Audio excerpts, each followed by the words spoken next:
Howdy, and welcome to ECEN 215, Principles of Electrical Engineering. My name is Dr. John David Lesher II. I'm a professor of practice there in the Department of Electrical and Computer Engineering, and this is our summer 2025 class. You are in the online lecture of this class, and so I wanted to make sure that you had special information that people probably in the regular in-person class didn't get because there is a few minor differences between the classes. Overall, it's going to be the same class, same due date, same everything, but we're going to go over those things, and I want to show you some of the particular differences. So a little bit of background on myself. I got an electrical engineering degree from Texas A&M University in the class of 1997. I because of that, I've had over 28 years as a practicing electrical engineer and consultant. I've spent basically 24 years of that time. I have consulted and have worked at a couple different companies in various forms, but for the most part, I've been a consulting engineer, ran a couple different businesses doing process control instrumentation and things like that. So a very wide background in this field. I am a licensed professional engineer, and I'm willing to talk about what professional engineering is. I should be actually a lecture on that buried in the modules on professional engineering. Some of my students usually do go on to get their PE licenses.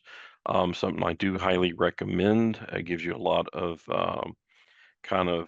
credibility in your degree, in your industry moving forward, depending on which degree you have, where you're going to be practicing. And in about 2013, I decided to come back to Texas A&M. I started back in fall of 2014 and got my doctorate in electrical engineering in the August of 2018. So, and then I joined the department full time as a professor of practice that fall. Prior to that, I was a lecturer and TA. All right, so first thing we're going to do is going to go over the syllabus for this class. Again, this is ECEN 215. If you're watching this online, you're in obviously section 700.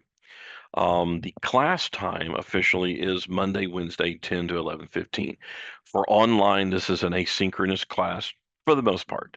There are a few synchronous type activities that we'll be going over, mostly related to tests and, of course, when assignments are due. But you do not need to attend live classes, so you're not synchronized to a clock at a specific time. So obviously, most of y'all that are doing online classes, I'm expecting are in an internship.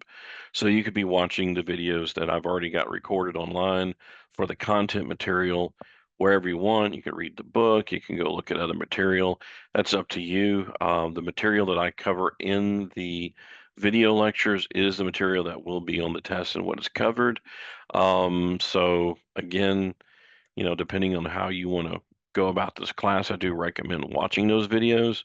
Um, Honestly, I know some students don't, and they just sort of glean just enough information and attempt to do things.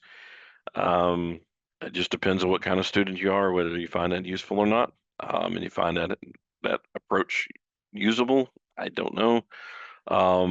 Usually, the students who don't watch the videos tend to not do very well on the tests. Not that you probably couldn't figure out the information elsewhere, like reading through the book, for instance, but the way my tests are set up, they are not simple tests, and there are techniques and methods I will show you in the videos specifically that will aid you in being very successful with the test. Historically, most people do well in this class. I know that 215 has got a bit of a reputation. It is not an easy class. We're going to be spending quite a few weeks learning some techniques that are definitely not probably what you would prefer to be learning right now. If you were mechanical engineering, you'd be prefer learning about mechanisms and stresses on materials and thermodynamics, not learning how to do circuit analysis. I totally understand. Um, I was in the flip side of that I guess now 3 decades ago, where I had to take thermodynamics my last semester of college. Didn't really enjoy that.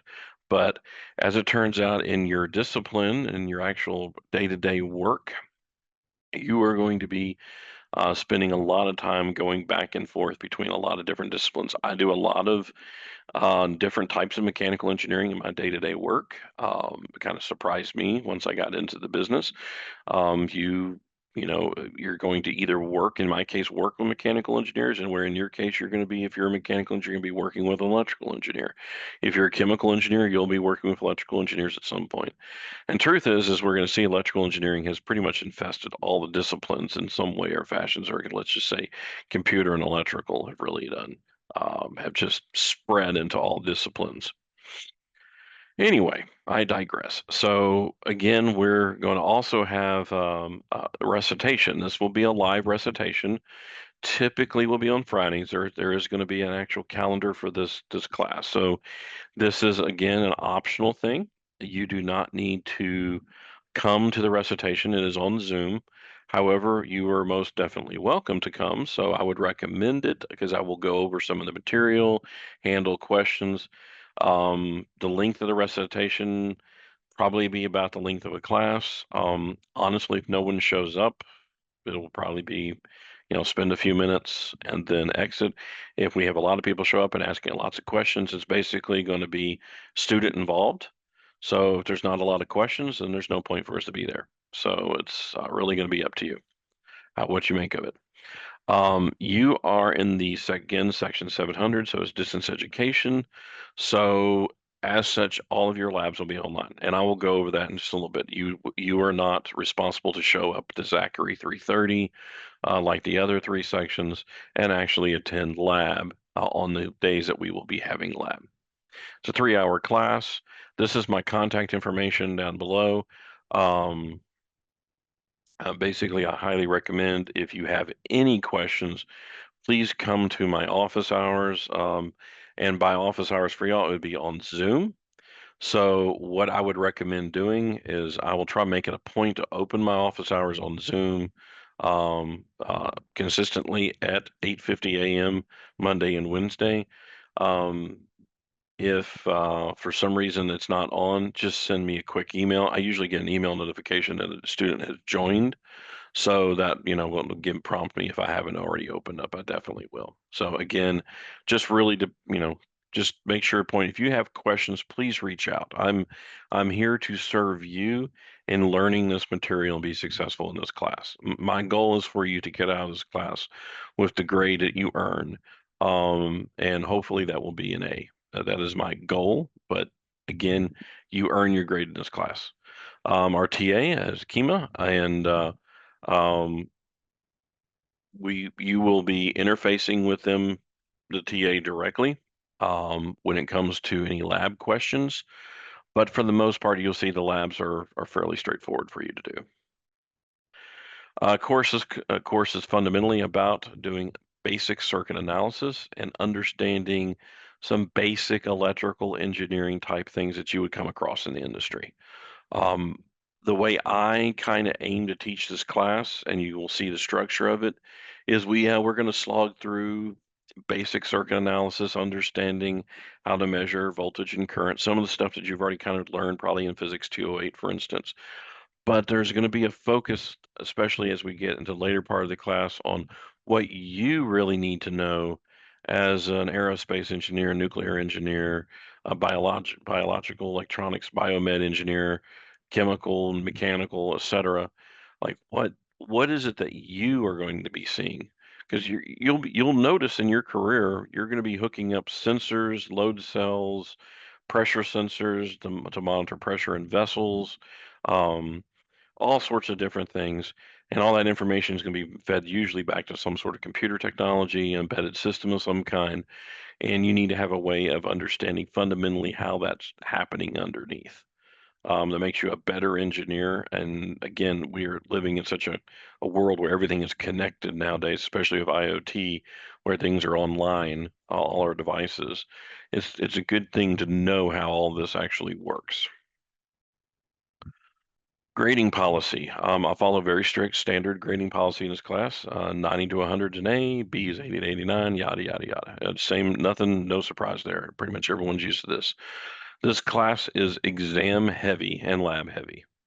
So you notice that exam one is 20%, of your grade. Exam 2 is 25%.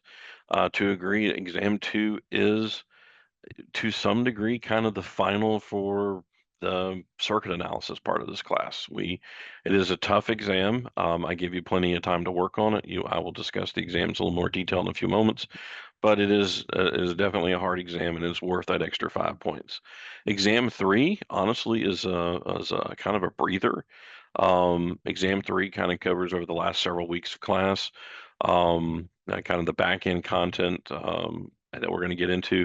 It is a fairly straightforward and I would say fairly easy exam. It's not easy in the sense that like if you didn't study for it, you'll do well. If you study for it and you paid attention to the material, you probably will make an A on the test. The average score for exam 3, for instance, is about a 90. And it's not that I'm just giving it away either. You do earn it, but it is really straightforward content. So if you pay attention, keep up with the material, you shall do well on that exam. The lab is 20% of your grade. For you, it's going to be mostly watching lab videos and making lab reports.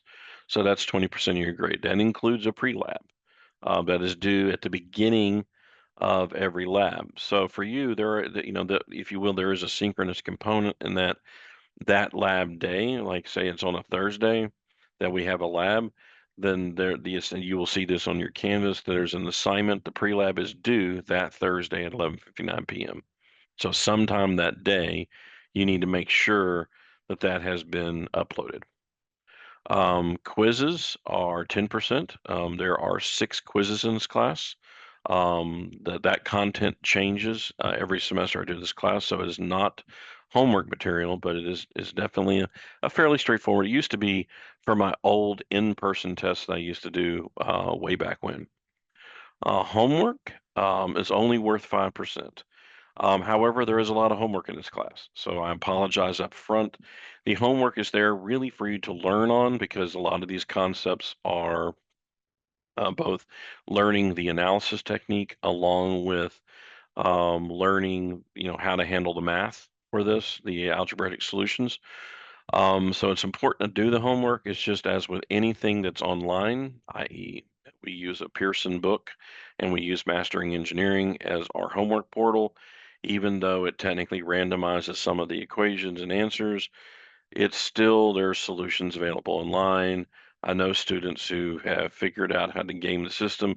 So if I give a high homework grade, then I'm basically giving away grade points for no reason because I just historically have known people who have cheated on the homework. It's unfortunate, but it's just the way things are. So homework, because of that, is a lower percentage of your grade. However, I consider it's probably one of the most important things to be successful in this class. If you don't do the homework, I can correlate grades very easily. I can go in and look at your homework scores um, and determine pretty much what your grade on the exam is going to be. If you don't do the homework, you will do very poorly in this class because historically, you will not have had the proper practice to actually do the more advanced problems that will be on the test. The problems on the test are not as simple as what it will be in the homework problems. So be prepared. The book we're using is Electrical Engineering by Alan Hambley, 7th edition, with the Mastering Engineering Access. You should be able to purchase this online. In fact, if you want to purchase the online version for just having the Mastering Engineering Access for the lab, then I would recommend doing so.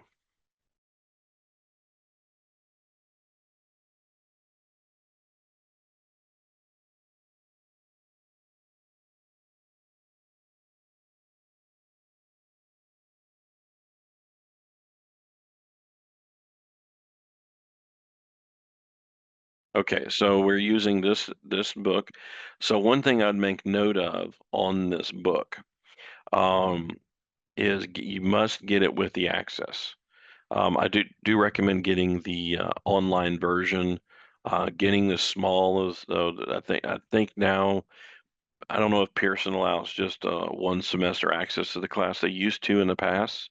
If they do so, then just get that. If it's just now, if it's they don't give you that option, you're still going to need it because you have to use this for the homework. So there's no way around that. Um, The book is a good book as an electrical engineering textbook.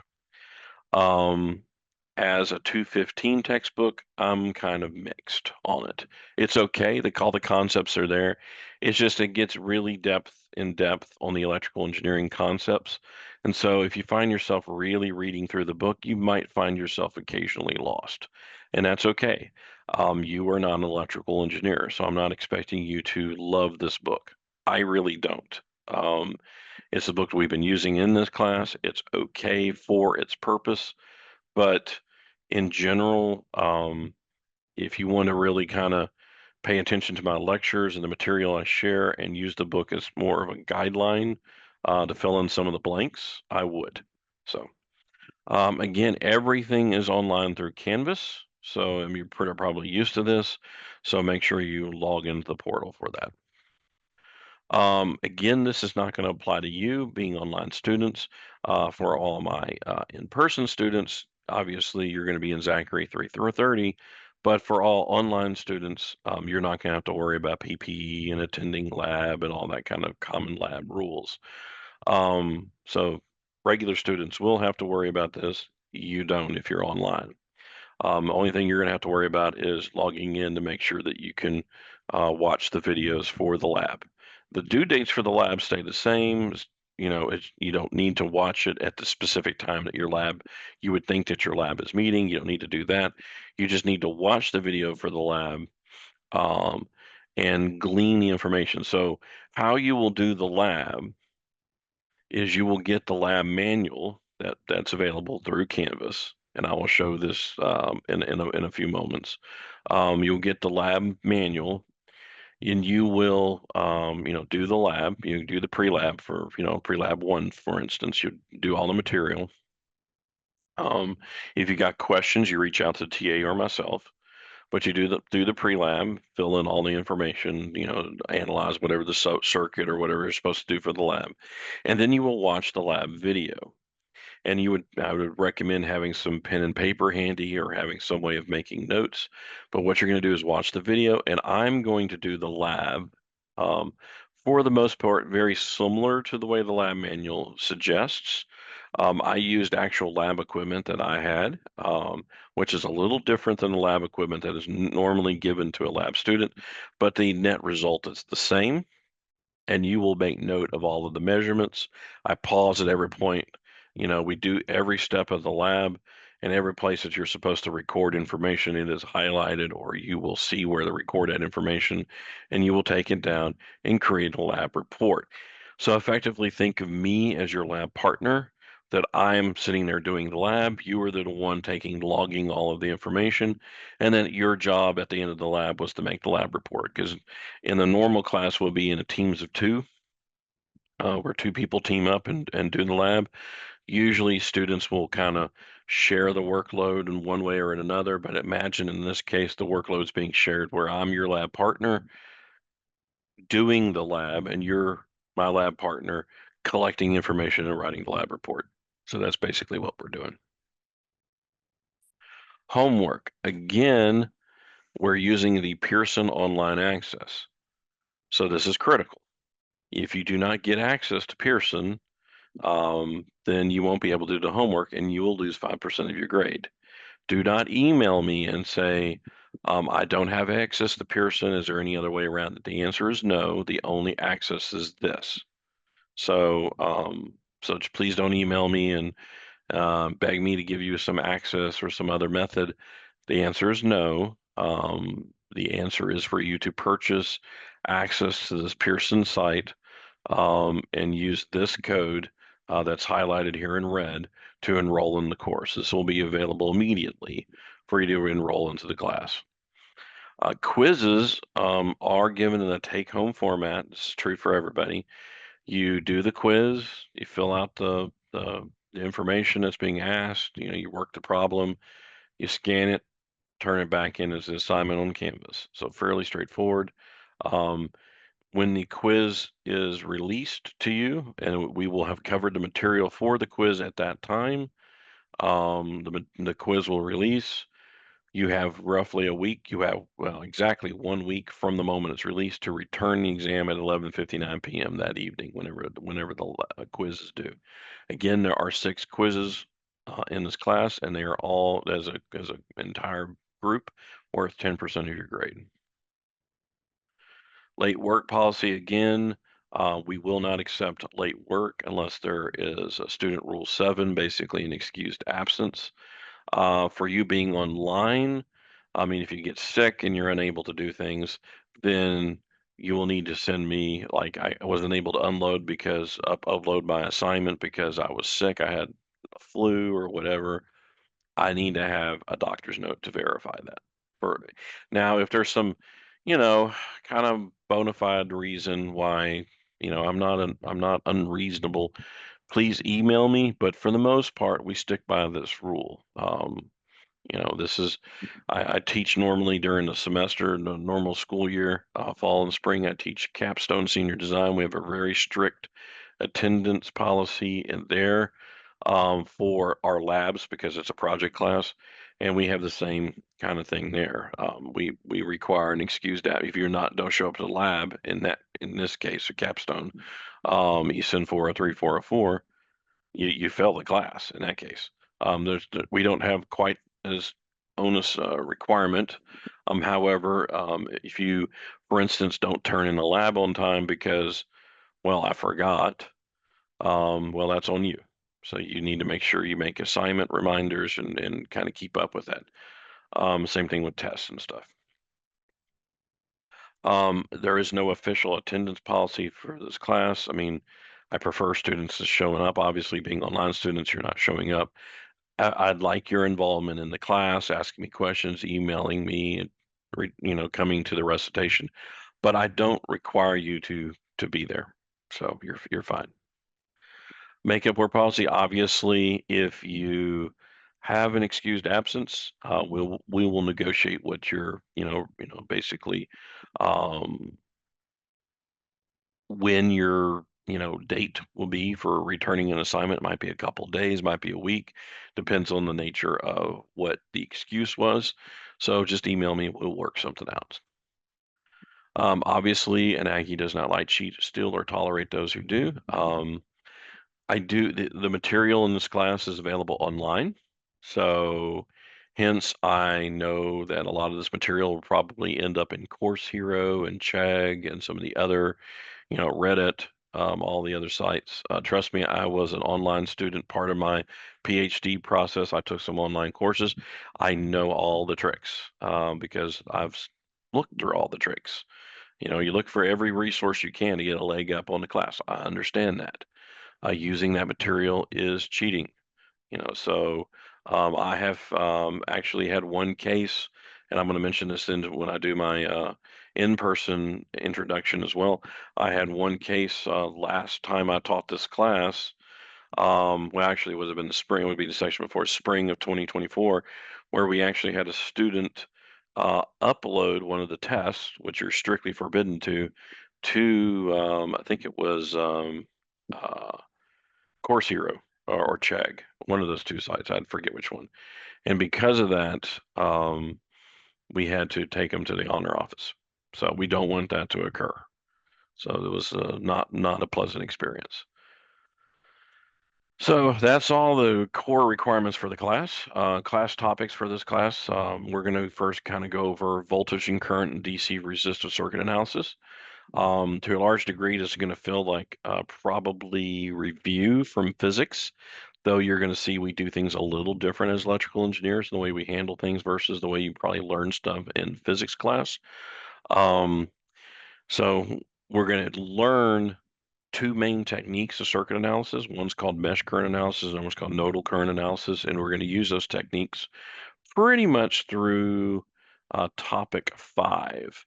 And believe it or not, we're actually spend most of our time in this class. I'd say 60% of this class, 60+% of the class is the first 6 topics. And these topics build upon each other. So we're going to start with DC analysis, which is resistors and analyzing basic concepts of electricity. and then build you through these circuit analysis techniques. Then we're going to introduce inductors, capacitors, two different passive devices. We're going to see how they respond to what's known as a transient. So think of it like, an impulse function, like you would, ping something like a pulse of spring or something like that. We're going to talk about what transients are because of that. And we're going to do different, then we're going to kind of switch over to what is called AC circuit analysis and AC power, how that responds to different frequencies. Well, and I'll be explaining all that as we go.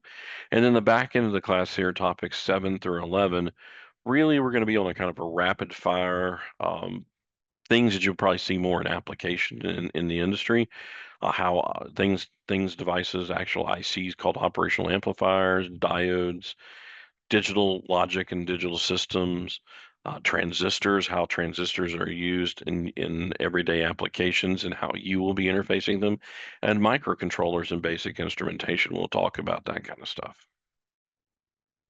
Exams. So this is the fun stuff. Okay, again, the exams in this class are take home. So obviously being online classes, you're already home. So, this is the way your exams will work. So there's a start time and an end time for each exam. Um, The start time, for instance, is Wednesday, June 18th at noon, which is basically right after the class in person, and will end at 11:59 p.m. on that Friday. So you have 60 hours to take the test. The test, honestly, I'd probably, and I'll do a test review, but I usually suggest reserving at least 3 to 6 hours for this test. It's not going to take that much time, but just reserve a block of time, like maybe Wednesday evening or Thursday sometime, just Thursday evening, give yourself several hours to take this test. Do not think that you can take this test. These tests are not meant for to be taken in class time, 50 minutes. This is not a 50-minute exam. Um, Exam number two, you'll note, starts Friday, July 11th at 8 a.m. and ends Monday at noon or Monday at midnight, July 14th at midnight. You have pretty much all day Friday, all day Saturday, all day Sunday, and all day Monday. So you have, what is that, 88 hours to complete exam number two. This is a tough test.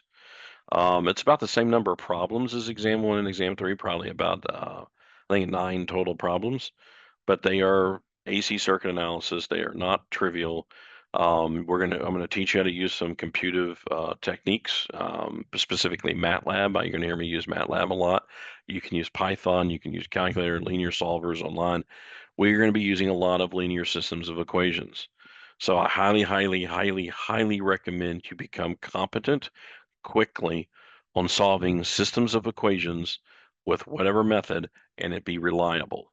Do not slog through this algebra. This is not a class to, I'm good at solving two or three, equations by hand on paper. This is not that type of class. This is not a math class. This is an analysis class. So we're going to use tools to do the circuit or do the mathematical analysis. The method I use is matrix for solving basically linear algebra. It's effective, works every time, gives reliable answers you can easily verify, and I will lead you through that. And this is a technique you can use in the rest of your classes here at Texas A&M and probably, obviously, beyond A&M and anything that you're doing. It is the chief way most of your computers and everything solves these equations anyway. So do not slog through this algebra. If you find yourself wanting to do the algebra technique, just slogging through, the number of equations for like the homework will work great because it's usually two or three equations. The exams, historically, I've done 6 to 8 nodes. So I have 6 to 8 unknowns in equations. So try to do, you know, linear system equations with 8 different variables to solve for. Using the methods I'm going to show you, no problem, because it's just coming up with the equation. The analysis is the hard part. The solving is easy. Solving through an 8-node equation by hand, not fun. So I would not do that. The big thing, of course, in exam 3 is August 4th and returns on August 6th. Same kind of format as exam 1. Big thing is that you need to take all your data, all the exam results, show your work, and you will put it all together into one big single PDF and upload it. Once the portal has closed, so the portal closes at 11:59 p.m., so at midnight, the portal closes, it's over. Do not email me unless there's a technical flaw, and I will take that on a case by case basis. Been teaching this class online for 4 years now. I have never had one technical issue with Canvas. So, highly unlikely that there's going to be. Always possible, yes, but highly unlikely. So if you don't turn the exam in, you get a zero. Very important. These exams are open book and open note. The biggest thing with this exam, you may not work in groups, which for online is probably going to be fine. I'm going to have to be more focus on this for the ones that are in person, because it's the same test for everybody. So you may not work in groups. This must be an individual effort. You can use your simulator to verify your answers. You can have all sorts of techniques, but you must show me your analysis equations, how you got there, and how you solved it. So you just can't, just take multisim, run the simulation, and give me the answers for multisim. I will not take that, obviously. You got to do the analysis work. If you fail to do these rules, you will end up with a result of zero. And this includes sharing the exam to others. So if you put this on a content sharing site, again, like Chegg, Course Hero, Reddit, other sites, this will be considered violating the honor code, and you will be reported to the Honors Council. So don't do that. Don't test me in this. Course schedule, and we'll be wrapping this up. This is a very detailed schedule, so I highly recommend examining this thoroughly, setting your calendar for reminders if you need that. Obviously, we start on May 28th officially. Being online, y'all can start pretty much. I think I launched this on Tuesday, so you can start this immediately. And you can basically, the way Canvas is set up, it's set up in all these different modules for all these different topics. And you can go through there if you want to do all the topics within the first 3 weeks. Go for it. I don't stop you. There's not a date set in Canvas. The only thing that has hard dates in Canvas are the exams. All of the homework is fully available now. As you can tell, we have lots of homework, and these are the homework due dates. So if you got a block of time and you just want to chug through this class at full speed and get everything done, you pretty much can. You just need to make sure that you're synced up with the exams. Same thing is true with the labs. You can do all the labs online early, get them all knocked out, create the reports, and turn them all in the first few weeks of class. It doesn't matter. I highly doubt you're going to do that. But in other words, being that this is an asynchronous class, you can step through all of the topics and do it. This again is kind of our general, on person 215 schedule. So make sure you follow that, and you should be good. Again, paying attention to the dates for that. And of course, notice here I have online recitation on Zoom. Has what the dates are. In this case, it's Friday the 6th, Friday the 13th. We have one here on the 27th of June.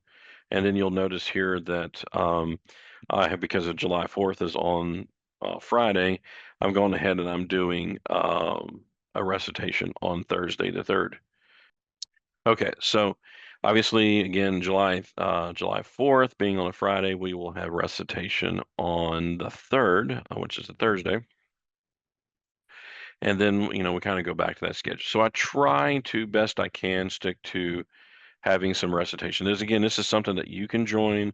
It's live. If you're able to do that, I know if your work schedule precludes you from doing that, I understand. If there's anything I'll record it. If there's anything pertinent, I'll post it. If it's just kind of me sitting there twiddling my thumbs for 15 minutes because no one joined, I'm not going to post that. So, but I will post it if there's a good conversation and good review. I again would suggest you coming so that you can get a live component of the class. Again, totally up to you. No attendance is being taken. It's just really for your benefit. Um, Back end of the class, if you will, this side of the class here is all of the, I would say, the difficult material. Once you kind of get through July 14th and exam number two being due, you can take a big sigh of relief because that's the hardest part of this class is this page. This side of the class is kind of a downhill slide. Um, I usually consider exam three, which is due on the 6th of August. Um, it's kind of, I said, I don't want to say it's a giveaway because it's not. I mean, it really does cover the material. It's valid questions, but you're going to see on this side of the class after going through the first section, this is going to be a breeze. Everyone seems to really enjoy this side of the class. I enjoy teaching this side of the class. It's like a sigh of relief. It's like you made it through circuit analysis, and we kind of chuck circuit analysis over our shoulder, and we just go on to some fairly straightforward stuff. We kind of talk about some nodal analysis and a few things that we build upon for the op amps, but for the most part, we you're going to discover it's fairly simple algebra that we're going to be going over. So it's fairly straightforward stuff. The last part of the class is some lecture notes. We're going to be going over not even out of the book for the last two major topics. So again, it should be once you make it to this part, the last several weeks is pretty enjoyable. Um, the homework due dates above are kind of approximate. They're just, typically kind of, where this homework is due. Do not take this as that this is due necessarily Friday, the August 1st. I think it actually is. All due dates are in Canvas, so and Master Engineering. So make sure you pay attention to that. Again, this is the lab schedule. You can do all 9 labs immediately. You don't need to do a lab. There is no lab introduction for an online class. That's just so for people, and it's not even an official lab. It's just sort of getting everybody in the room, showing you kind of where all the equipment is, and talking about that. The first actual pre-lab is due Thursday, June 5th, and if you'll notice on these dates, so these dates are what is important for you. The pre-lab for lab one is for you due Thursday, June 5th at 11:59 p.m. So you need to have it in that day. And then the report for lab one is due exactly a week later on the June 12th in this case. So these dates at 11:59 p.m. are when you have to have your stuff turned in. Again, if you want to go through and do the first 3 labs in the first week and turn in them all the pre-labs and the post-labs all within a week of each other, go for it. Nothing's stopping you. But you can't come back and say, basically in the middle of July, I need to do lab one. You can't do that. Lab one has to be turned in by June 12th. It seems obvious, but you'll be surprised the questions you get. Microcontrollers, this lab here, for you, you're basically going to be watching the video, doing the pre-lab, and that's pretty much it. There is no lab report. Lab 9 historically in actual in class or in the lab has been challenging, not because the material is challenging, but because everyone is kind of bring your own device, BYOD. So everyone's got their own laptop, and so some person has a Mac, another person has a Linux box, another person has, a 10-year-old Windows machine, and someone has the latest and greatest brand new Windows laptop. And so we got to install software. We got to get the board to work with your laptop. And so, as you can imagine, we spend a lion's share of our time, the TA does, basically doing nothing but IT work, just so you can flip a few bits on the microcontroller. It's a useful lab to learn those things and kind of get familiar with it. But, because of that, we just stopped doing the lab report because it's just we're spending so much time chasing our tail, doing all of the mundane, getting the computers to work that you kind of lose, you know, for the students who actually figure it out and get it to work, great. If the students that run into problems like we gave it the what we would say the old college try, and that way we're not punishing you, especially with the students that are in class, in person in the lab, for not being able to actually get it physically done. Most times we do, but that's why I decided for these not to have a lab report. Again, the textbook is Electrical Engineering by Hambly. You do need the e-text and the code, without a doubt. You need to have the code. So it is with Mastering Engineering. So if you go buy an old textbook, like you go find like the 5th edition, some really cheap deal on Amazon or something, or some off-brand website somewhere, like Timu or something, and you find yourself getting an old version of this book, that's not going to do you any good. I mean, the content might be fine for the inside the book, but the homework won't. So if you want that 5% homework grade, you have to have mastering engineering. I would just recommend buying it directly from Pearson. So Canvas, again, you've got a portal. You're going to go through here. Almost everything is here in the modules. The syllabus, obviously, is the syllabus information we just went through. Your grades. I mean, if you've been in A&M for any length of time, you should at this point know how to use Canvas. You've got all the due dates of when all your assignments are due. The very first assignment, by the way, is on June 2nd. It's a Monday. It's a two-question, very simple um, question homework assignment. It's basically right out of basically the notes of the first real major lecture. Super simple. It's mainly my way of making sure people have registered for mastering engineering and a way for me to do a quick attendance check without physically taking attendance. It's a great way to do that. So that's kind of why I use that. Oh, by the way, all everything for viewing videos should be in the modules. You'll see where it lists the different things to, look at the lecture material, both the PDF view of the lecture slides as well as the video for the class. If you have any trouble with watching the videos or getting the content, please send me an email. Don't let that be an excuse just not to watch it. You should have access to all videos, all labs at all times. If there's a problem with that, I need to know that. For lab resources, again, this is kind of partially for the off or the in-person class. You're going to need, obviously, for if you're in person, you're going to have to pay attention to, having your lab manual and going to the lab and all of that. For everyone that's going to be doing the online version, which is primarily what this video is aimed at, you will download and grab the lab manual and do all of the pre-labs that are in there, and of course, all of the post-lab reports. So please use these templates here to set all that up. Um, these should be updated to how to get multi-sim, specifically and waveforms, but mainly you're going to need multi-sim for what you're doing for simulating the circuits. If you have problems with that, let me know. We'll get that updated. That should be current. Again, here's all of the different assignments that are due for this class. They have the specific due date. Again, the homework is not actually done on Canvas. It's done through Pearson. So it just there is a reminder that homework number 4 is due, like in this case, June 13th, and it's worth 7 points, meaning there's 7 questions. So what you would do is you would log into Pearson, do the homework, and whatever grade you get in Pearson is going to be the grade that gets imported into Canvas.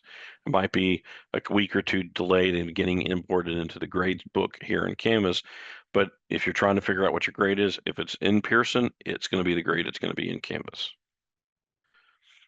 So you're going to have your grade book, nothing really surprising here. But basically, the weights exactly as distributed earlier in the syllabus. If you have any questions on your grades, you're unsure of something, please let me know. So that's really kind of the introduction to the class structure. If you have any questions on that, either come to my office hours online, send me an email, call me, doesn't matter. Just please don't call me 11 o'clock at night, but you just call me. The phone number, in all my syllabus will ring my cell phone. It is forwarded to my cell phone. So please reach out if you have any questions. Again, I want you to be successful in this class. So, a little quick introduction to electrical and computer engineers, ECE. Um, it's interesting, back when I was a student here, it was an electrical engineering department and then a computer engineering degree. They were separate departments that got merged about, I think, 15 years ago um, as the one common degree. So, electrical and computer engineering, which makes sense. For the most part, I would say as a discipline, um, electrical and computer engineering has truly infested all other disciplines.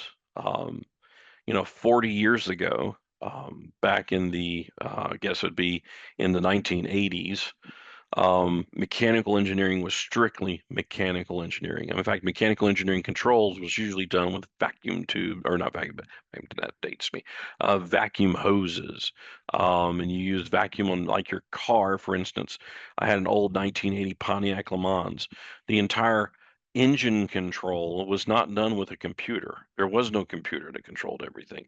It was all done through vacuum pressure and manifolds and levers, and just the right amount of vacuum would cause a solenoid to suck in and distribute the flow path, or change the amount of exhaust gas that would go back in to be recirculated, because it had a lot of pollution control mechanisms. All of it was vacuum controlled. It was absolutely crazy. There was more vacuum hoses on my engine back then versus the the engine that's in my truck today. Is actually, you can actually see the engine block. Whereas back in 1980, you could barely make out the engine block because of all the hoses, for all these vacuum tubes. Or in fact, the tubes that, I mean, literally hoses that would just run around everywhere and connect all of these solenoids and um, different devices that would alter the performance of your vehicle depending on temperature and pressure. The timing of the engine was based upon vacuum advance. So the amount of vacuum pressure you had on your manifold with the gasoline air mixture going through the carburetor throttle body and that manifold, that pressure from the pistons revving up would actually cause the vacuum ignition to advance. So that was truly a mechanical system, not one bit of electronics other than the actual firing of the spark plug itself was that had a transistor in it. So completely mechanical. But that's now completely changed. And that started changing about 40 years ago with the introduction of engine computers and things like that. That really became normal in the 1990s. So electrical engineering is now pretty much, and computer engineering is now in almost everything we do, from an embedded systems perspective. So there are two main objectives electrical engineers have. One is to gather, store, process, transport, and present information. By the way, a little hint, I mentioned about the first homework. This is where you're going to get your information for the first homework problem. So, FY, this is the slide to pay attention to for the homework. So we gather, store, transport, and present information. That's all that we really are doing. And we then distribute, store, and convert energy between various forms. So we do information processing, and we do, if you will, energy process or transformation. It's really it. That's pretty much everything encapsulating electrical and computer engineering. And if you think about it for a moment, it makes sense. How does your computer? What is your computer doing? It's taking potential energy from the wall or a battery, and it's using that energy to convert into different forms, different voltages to represent data. Um, in this case, the audio that you're listening to me talking, the video or the graphic data where we're transforming um, thin film materials with a light source behind it that's basically transforming into what we call an LCD or an OLED or type of display, some sort of display mechanism, or no, back in the old days, a cathode ray tube. Um, so all of that is being done. We're transforming various energy forms to then transform information in one way or another. So that's fundamentally what electrical and computer engineering is all about. And it's highly independent. And like I said, nowadays this is completely energized with or interdispensed with all the other disciplines. So it's very fascinating, actually. So common, you know, different places where you will have see current trends, if you will, in electrical and computer applications. For instance, in automobiles and trucks. Um, I mean, nowadays we don't have CD players nowadays. My truck does not have a CD player in it anymore. The previous model I had did. That's not, I don't even know if there is anything like this in my truck. It's all now completely, connects to my phone, and my phone is actually majority of my entertainment, if you will, inside the vehicle. Has the ability to have, XM radio, that kind of stuff. But obviously, your anti-skid brakes, your inflatable, all your airbags and everything, collision warnings, all of the blind spot detection. That in my truck, I have probably 8 or 9 cameras that are around my vehicle. It gives me a 360-degree view whenever I want on driving my vehicle and entering a parking spot.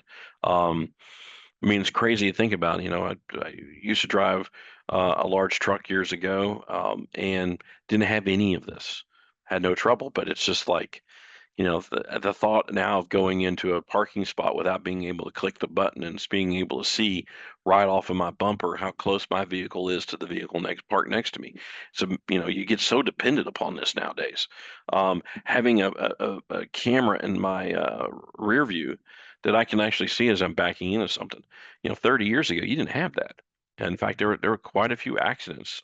One famous musician, for instance, um, his one of his teenage sons ran over one of their young kids, um, in a total accident, and it was mainly because of vehicle backing up and didn't see them. It's a small little kid, like your two-year old. It's not going to know that this big metal thing heading toward you is going to kill you, and it's what basically happened. It's a very sad story, and this happened a lot.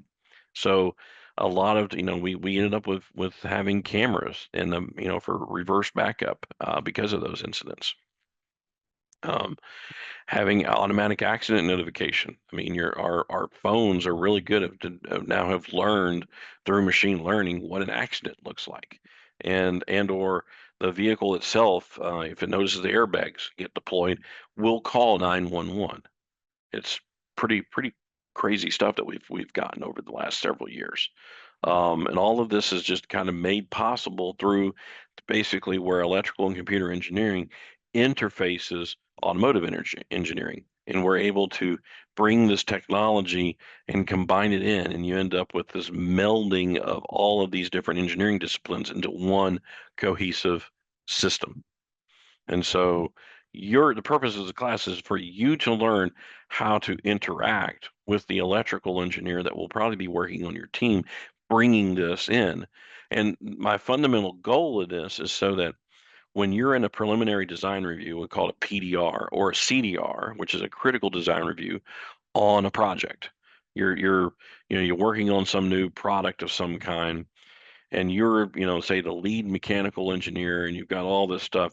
Well, everyone's bringing all their designs to be reviewed before we start cutting metal and building stuff and spending lots and lots of money to build whatever it is we're building.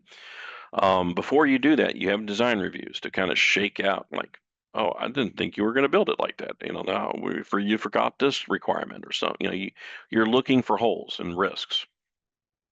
And so what we're trying to train you on is to be a better engineer as a mechanical, aerospace, automotive, whatever your discipline is.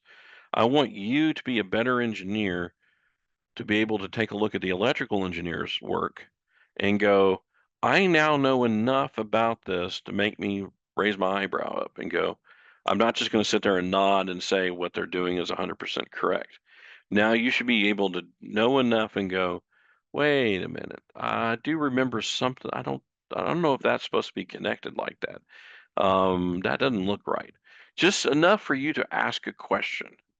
Can you explain such and such to me? Because that makes you a better engineer and makes you more valuable to your employer. So that's my goal in teaching this class. Now, it might be a little bit of a different goal than what they had in mind for this class, but my goal is that you walk away from this class really with that mindset, that you will be a more effective teacher or a more effective student now and engineer in the future to ask questions on electrical engineering projects.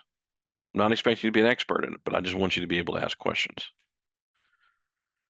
So other emerging technology, we obviously tire. A lot of this is kind of, if you look at the date here, that's 2018. So this is pretty much 7 years old at this point. And all this is pretty much normal. We have hybrid and electric vehicles everywhere. All of our vehicles are fully instrumented. My truck has tire inflation sensors on it. I know my tire pressure. 5 minutes of driving on the road, I can look at real time readings of my tire pressure, and my phone alerts me If I have a flat happening, if it goes below pressure, I get a notice from Ford, my Ford app saying, "Hey, you might have a possible flat that your tire is starting to go low," even before I've even gone out to look at the vehicle. It's very useful. So your goal here is to become, you know, better engineers, and to do that, we're going to learn this technology and put it all together for all our new advanced things. Here's a few pictures of some of the things I've worked on over the years. This was a search and rescue system, and we flew this out over first doing deployment testing here in the Bryan College Station area. This here is what we call an electro-optical turret that will be used for has a big camera in it, and there's another set of cameras. All this hardware we took out the right-hand seat in a Cessna 172 and also a Cessna 182 at one point. And we would do flight testing on this. And eventually all of this was transferred over here to this A-Star helicopter and did flight testing for search and rescue systems out over the Gulf. We would do flight testing out at 20 miles offshore. So basically over um, there's a big buoy that NOAA has for determining seawater conditions. And we flew over that buoy for all of that kind of stuff. So very interesting work. So as you can see, a lot of mechanical engineering. All of this structure had to be completely designed and built by a mechanical engineer. All that had to be put in and approved for flight because we would fly at 1,000 feet or 1,500 feet AGL, means above ground level. I would sit here in the back seat with the door open, with my foot basically hanging out the door, as I was taking data.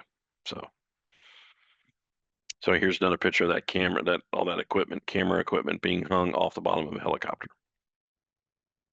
It's another one of the systems I worked on many years ago. This is the NASA down at the Neutral Buoyancy Laboratory.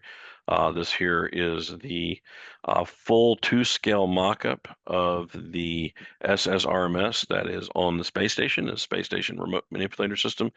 The only difference between this system and the one in space is this one is hydraulically driven, uses big hydraulic motors instead of electric motors for fairly obvious reasons. This is in a big 40-foot deep swimming pool. There is no shallow end, it's just 40 feet deep. It's one of the largest, if not the largest swimming pool in the world. And they basically stick, well, part of it, what you're seeing back here is part of the space station, for instance. And this is how astronauts train.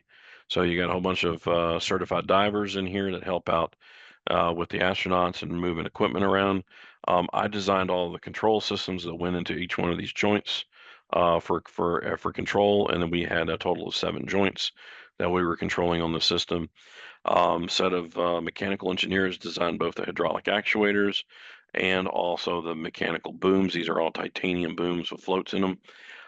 Tuning this thing was a labor of love. Surprisingly, I did this 25 years ago, really pushing 26 years ago. Still in use to this day. In fact, I actually got some of the circuit boards on my desk to be repaired right now for some of these right now. And we've got to keep this thing running for another 5, 6 years until they are done with the space station. So just interesting things as a career that you work on. And here's a couple more pictures from that time, showing astronauts. This was when we were doing basically acceptance testing with NASA to make sure they're happy with the equipment. Here's a picture of the circuit boards that I built that went inside that housing.